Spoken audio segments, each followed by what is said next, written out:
कुनिका सदानंद सध्या big boss 19 मध्ये दिसत आहे, पण तिच्या व्यक्तिगत आयुष्याची एक गोष्ट अलीकडेच पुन्हा चर्चेत आली। एका मुलाखतीत तिने 90च्या दशकातील सुप्रसिद्ध गायक कुमार सानू यांच्याशी असलेल्या नात्याबद्दल धक्कादायक खुलासे केले। कुनिकाने सांगितलं की त्यांचं नातं तब्बल 6 वर्ष टिकलं।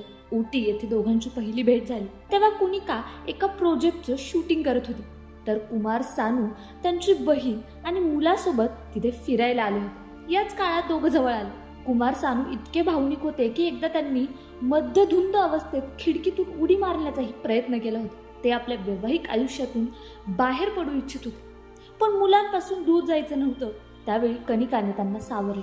हळूहळू दोघं इतके जवळ आले की पती पत्नीप्रमाणे एकत्र राहू लागले। कुनिकाने सांगितलं, मी त्यांना माझा पती मानत होतो। आम्ही एकत्र जेवायचो। त्यांच्या कपड्यांपासून ते वजन कमी करण्यापर्यंत सगळ्या गोष्टींमध्ये मी त्यांना मदत केली। पण ही प्रेम कथा इथेच थांबली नाही।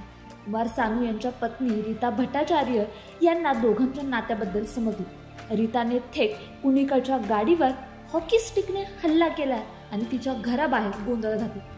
कुनिकाने त्या प्रसंगाची आठवण सांगताना म्हटलं, तिला फक्त तिच्या मुलांसाठी सानूकडून पैसे हवे होते आणि ते चुकीचं नव्हतं।